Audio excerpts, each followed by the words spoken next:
Olá, Rocco Repórter. Na aula de hoje nós vamos falar sobre outro gênero que compõe o jornal, que é a notícia, né? Talvez o principal gênero do jornal. Falamos já de crônica, falamos de resenha, falamos até de charge, cartoon, mas não falamos ainda em especial da notícia. Então vamos a isso. Mas antes de falar de notícia, nós temos que falar de jornal, que é o suporte no qual ela é veiculada. Então, para que serve um jornal mesmo? O jornal serve para servir. Parece uma frase estranha, mas ela faz sentido, prestem atenção. Servir principalmente a uma cidade. Um jornal, se for só papel, serve para cobrir o chão quando pintamos a casa ou embrulhar peixe no mercado. Um jornal, se for só negócio, serve apenas para crescer em lucros, máquinas e construções. Um jornal, se for mero símbolo, tradição e história, serve para discursos pomposos, mas ocos de compromisso com a vida. Um jornal grife funciona só para o marketing ou propaganda de empresa líder de mercados. Mas o que faz um jornal servir é algo além da mercadoria ou da imagem que projeta. Um jornal não tem senhores, domínios, posses ou possessões. Um jornal serve quando não é escravo até do próprio sucesso. Então percebam, né? Primeiro ele faz a diferenciação mais simples com o jornal enquanto instituição e não enquanto pedaço de papel, mas depois ele aprofunda, falando que o jornal não tem a função de ser marketing ou propaganda, né? Então ele não vai só reproduzir discursos, ele vai além disso. Ele não tem senhores, inclusive o próprio sucesso. O jornal não pode se preocupar só com vendas, ele não pode se preocupar só com ser popular, ele precisa se preocupar com servir a uma cidade, né? Então, essa é a meta do jornal e se perde isso de vista, ele perde sua função. É sempre importante lembrar disso. E vamos para outro ponto importante do jornal, que é a objetividade, e vamos ver o que o Manual da Folha de São Paulo diz sobre isso, né? Ela existe, ela não existe, ela é possível ou não, ela é importante ou não. Vamos ver o que eles falam. Não existe objetividade em jornalismo. Ao escolher um assunto, redigir um texto e editá-lo, o jornalista toma decisões em larga medida subjetivas, influenciadas por suas posições pessoais, hábitos e emoções. Isso não exime, porém, da obrigação de ser o mais objetivo possível. Para relatar um fato com fidelidade, reproduzir a forma, as circunstâncias e as repercussões, o jornalista precisa encarar o fato com distanciamento e frieza, o que não significa apatia nem desinteresse. Consultar outros jornalistas e pesquisar fatos análogos ocorridos no passado são procedimentos que ampliam a objetividade possível. Então, o que isso significa, né? Que aquela objetividade 100% que as pessoas acreditam que são parte do jornal não existe. Por quê? Porque quando existem muitos fatos acontecendo na sociedade e o jornalista escolhe um para retratar, isso já é uma escolha subjetiva, que parte do indivíduo, né? Ele toma uma decisão. Este aqui não entra no jornal, este aqui é mais importante. Pronto, primeira decisão. Segunda decisão, ele vai escolher título, ele vai escolher foto, ele vai escolher como é que ele vai montar o texto. Mesmo que ele esteja fazendo isso de forma extremamente objetiva, ainda assim parte de escolhas individuais, que são subjetivas, né? São feitas pelo indivíduo. Então, ele precisa ser o mais objetivo possível, mas saber que este mais possível não é o total. É impossível ser totalmente objetivo, a não ser que seja uma máquina fazendo essas escolhas. Como é feita por pessoas, nunca será 100% objetivo. Ainda assim, tem algumas coisas que aumentam essa objetividade, né? Que é, como ele fala, ao escolher algum evento para tratar, criar um distanciamento e uma frieza desse evento, sem, lógico, que isso se transforme em apatia e desinteresse. Porque se você escreve algo que você não tem nenhuma relação emocional, seu texto acaba também se tornando desinteressante para o leitor e isso não pode acontecer. Portanto, é importante saber encontrar um meio termo entre manter-se distante para conseguir tratar tudo com objetividade e ainda assim ter um vínculo suficiente para que não torne-se apático em relação àquele tema. E ele também fala que pesquisar fatos análogos, né, então semelhantes, no passado e fazer uma relação, isso aumenta a objetividade, porque você começa a estabelecer comparações e se desvincula um pouquinho daquele emocional do presente, porque você começa a tratar aquilo como um objeto de comparação. Isso ajuda. E conversar com outras pessoas também, né? Pegar outras opiniões, conversar com outros jornalistas, isso tudo deixa a sua própria opinião um pouco mais tênue e isso aumenta a objetividade. E ainda, de acordo com o Manual da Folha, tem que falar sobre o papel de formação de opinião de um jornal, né? Por quê? Um jornal é, por excelência, um órgão formador de opinião pública. Sua força mede-se pela capacidade que ele tem de interferir nas opiniões em debate na sociedade e, apoiado em fatos e dados objetivos, mudar convicções e hábitos, influir no rumo das instituições públicas ou privadas. Assim como o jornal forma a opinião pública, ele é formado por ela, que tem meios e os utiliza para influenciá-lo e pressioná-lo. Para a Folha, a opinião pública não é o conjunto da sociedade, mas sim aqueles setores que interferem ativamente nos movimentos sociais, econômicos, culturais e políticos, conservando ou modificando rumos. O que isso significa então, né? Que não pode se esquecer de que um dos motivos do jornal existir é formar ali uma opinião pública. E, inclusive, isso estimula o debate na sociedade, né? Então, é importante que ele faça isso. Ele vai trazer os fatos para que as pessoas se informem e aí sim elas formem sua opinião, né? Ele não traz opinião, ele traz fato, mas através dos fatos as pessoas formam suas opiniões. Dependendo da forma como esses fatos são apresentados, isso pode inclusive mudar convicções, né, que são mais fortes do que opiniões e mudar o rumo das coisas na sociedade. Então ele fala, né, que pode até atingir tanto instituições públicas quanto privadas. O jornal, então, forma essas opiniões, mas ele também é afetado por elas, porque essas instituições também podem modificar a forma como o jornal lida com as coisas, né? Pressionar, influenciar, não ao ponto de fazê-lo, obrigá-lo a publicar coisas ou deixar de publicar coisas, mas assim, se o setor da economia está valorizando muito um aspecto, o jornal acaba dando atenção para aquele aspecto e deixando outra coisa de lado. Se o setor da educação está se movimentando em uma direção, o jornal também vai cobrir aquela direção, né? Então, a forma como os setores se organizam também organiza a dinâmica do jornal. Então, ele fala, né, que o que são os setores que interferem nessa atitude, né? São setores de movimentos sociais, econômicos, culturais e políticos. Não é a população em geral, mas sim estes setores, né? Então, um indivíduo sozinho não afeta o jornal, mas um setor afeta.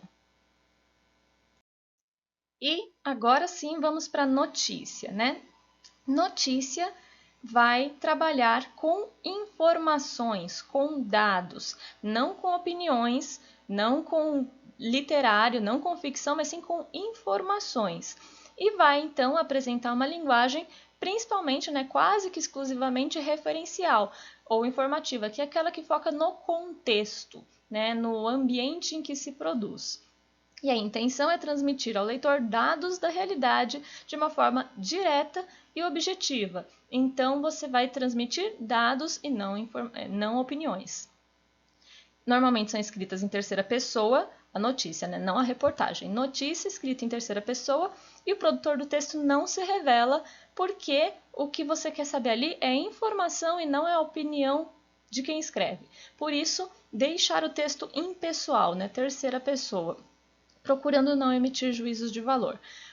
Os verbos vão ser principalmente no modo indicativo, porque afinal de contas este é o modo da certeza, né? O modo indicativo.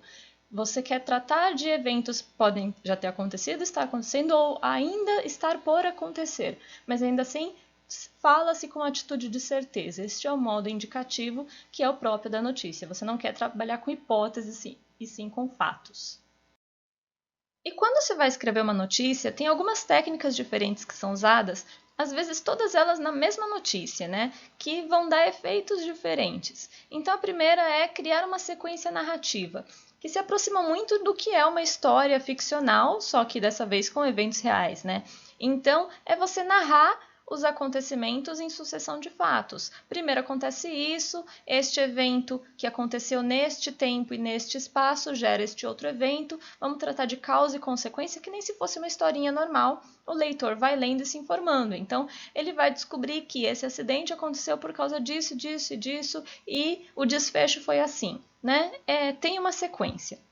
Também pode-se escolher uma sequência descritiva, que você vai apresentar um estado do fato, né? Então, não vai pensar em como aquilo aconteceu, né, lá no passado e quais vão ser as consequências disso, mas sim neste evento agora. Então, agora está trânsito e vamos tratar do trânsito. Não vamos tratar de por que é que está trânsito, não vamos tratar de para onde estão indo essas pessoas. Esquece tudo isso. É como se fosse uma imagem e eu vou descrever esta imagem. E também tem a sequência explicativa, que é quando eu vou aprofundar. Então, eu não vou só falar sobre este evento, mas eu vou trazer informações extras que não se situam no fato em si, mas que eu acho importante para o meu leitor. Normalmente, essas sequências, se a notícia for maior, podem acontecer na mesma notícia. Então, primeiro eu faço uma descrição, depois eu vou contar ela em forma narrativa, depois eu vou aprofundar. Ou então eu começo com a forma narrativa, paro em um momento específico, normalmente o presente, e aí vou descrever mais e depois eu vou aprofundar. Então são técnicas, às vezes empregada na mesma, às vezes se a notícia for curta, o repórter escolhe uma dessas situações para escrever seu texto. E ainda sobre estrutura da notícia, do ponto de vista da estrutura, a notícia se define no jornalismo moderno como o relato de uma série de fatos a partir do fato mais importante ou interessante. Então, eu escolho aquilo que é mais importante e começo dele. E de cada fato a partir do aspecto mais importante ou interessante. Então, deste fato que é mais interessante, qual é o aspecto dentro dele que é mais interessante?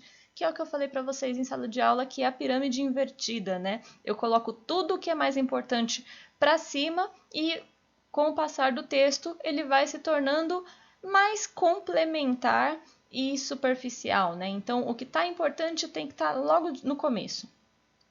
Esta definição pode ser considerada por uma série de aspectos. Em primeiro lugar, indica que não se trata exatamente de narrar os acontecimentos, mas de expô-los. Por quê? Aquela sequência que eu falei que era narrativa, ela não vai tratar por ordem de importância, sim por ordem cronológica. Só que normalmente eles querem colocar o mais importante no começo, né, para chamar atenção. Então eu não vou só narrar os acontecimentos, porque aí eu quebro a ordem de importância, dou prioridade para a cronologia, que não é o interessante. Então, normalmente escolhe-se por ordem de importância e não por ordem cronológica, portanto, a sequência narrativa não costuma abrir um texto. E a notícia é o puro registro dos fatos sem opinião. A exatidão é o elemento-chave da notícia, mas vários fatos descritos com exatidão podem ser justapostos de maneira tendenciosa. Suprimir ou inserir uma informação no texto pode alterar o significado da notícia. Não use desses expedientes. Então, o que o manual da redação quis dizer, né? A Folha fala aqui, você precisa buscar o puro registro dos fatos, não ter opinião nenhuma, ser exato, só que eles também já tinham dito, né, que essa objetividade, ela às vezes é posta em xeque, porque ao escolher tratar de algo, você já escolhe deixar outras coisas de lado, e isso acaba trazendo uma maneira tendenciosa para o seu texto, tem que evitar. Então, você tem todos os elementos ali, eles são necessários para o texto, então eles devem aparecer no texto. Não escolha deixar coisas que não são interessantes para você fora, porque isso acaba alterando o resultado da notícia. Nem insira coisas desnecessárias para aquele evento, nem suprima coisas necessárias para aquele evento, né? Trate tudo de forma objetiva, sem emitir nenhuma opinião. Essa que é a dica. E o que tudo isso quer dizer, né, sobre reconstrução da realidade? Ele continua explicando. As diversas formas de manipulação da linguagem parecem indicar que existem duas realidades bastante diferentes: a realidade objetiva e a realidade reconstruída pelo discurso da comunicação. A comunicação supostamente mais objetiva, como a notícia jornalística, não é mais que a reconstrução da realidade pelo repórter. Os eventos com efeito são percebidos pelo repórter que, além de selecionar apenas os aspectos que lhe parecem relevantes, deixando de fora outros, ainda projeta seus próprios significados conotativos sobre o evento. Ao descrever a estrutura do discurso, isso é, a sequência dos fatos reportados, introduz sua própria paralinguagem. E a posição da matéria do jornal, primeira página, última página, ângulo superior direito, ângulo inferior esquerdo, etc., agrega seu quinhão de valorização do evento. O resultado é um produto parcialmente denotativo e parcialmente conotativo, mas reconstruído. Então, é justamente aquilo que eu mencionei, né? Ao optar por alguns eventos, ao estabelecer uma ordem de importância, ao pensar onde é que essa notícia vai aparecer dentro do jornal, na primeira página, na última, em que parte da página, tudo isso já mostra uma subjetividade, né? Então, tudo vai contribuir para reconstruir uma realidade que nunca é a realidade em si. Isso é parte, né, da dinâmica do jornal, não tem o que fazer, afinal de contas é feito por pessoas. Aí isso pode ficar um pouco mais sério, como o exemplo aqui que ele fala, né? Na informação sobre o ataque da Inglaterra aos argentinos que defendiam as ilhas Geórgia do Sul, a versão inglesa era que os argentinos se renderam, enquanto a versão argentina dizia que se haviam retirado taticamente para continuar a resistência. Então, são versões que mudam completamente a atitude das pessoas, né? E como é que aquele fato vai ser encarado. Os meios que manejam signos visuais e auditivos, tais como o cinema e a televisão, possuem ainda maior margem de reconstrução da realidade do que os meios escritos. Eles podem chegar a criar uma atmosfera romântica, de terror, de comicidade, que predispõe o público a perceber a realidade da maneira desejada pelo diretor. Então, pode mudar tudo, né? Se você faz uma matéria para TV, a forma como você vai escolher a arte, né, a direção de arte, os efeitos sonoros, tudo aquilo também contribui além do que é simplesmente falado. Por isso, é muito importante sempre estar atento para não deixar que isso aconteça, porque não pode acontecer, né? Precisa tentar ser sempre o mais objetivo possível. Se isso for feito de propósito, então é claramente uma manipulação. E aí, uma última observação, né? A leitura crítica. A possibilidade de manipulação de todos os tipos de linguagem tem provocado a intensificação de um movimento orientado para a capacitação do público em geral na leitura crítica das mensagens. Esta habilidade consiste em identificar o grau de denotação e conotação nas mensagens, unida ao desenvolvimento de uma atitude de desconfiança sobre as intenções e os conteúdos ideológicos inseridos nos textos, que é algo que é necessário, né? As pessoas precisam sempre estar atentas sobre aquilo que elas consomem, seja na TV, seja por escrito, seja no cinema, elas precisam sempre ativar o senso crítico. Estou sendo manipulado? Como é que eu percebo isso? Normalmente você vai não confiar em uma fonte só, mas sim contrapô-la com outras fontes. Então, tentar perceber o que ali era fato mesmo, que é o denotativo, e o que é uma visão parcial daquele jornal ou daquele repórter em específico, que nós percebemos ao observar que não aparece da mesma forma em fontes diferentes. E isso é importante para não ser manipulado, então sempre desconfiar de tudo que você lê. Inclusive, é uma das formas de identificar fake news, né? Olhar em outras fontes e perceber, olha, ninguém mais fala disso, então aqui deve ter alguma coisa estranha. Isso é importante. E aqui são as referências para essa aula. E é isso, né? Por hoje, acho que já está bem longa essa aula. Eu deixo as informações sobre diagramação, título, para a próxima aula. Então espero que vocês tenham gostado e qualquer dúvida, postem nos comentários. Tchau, tchau!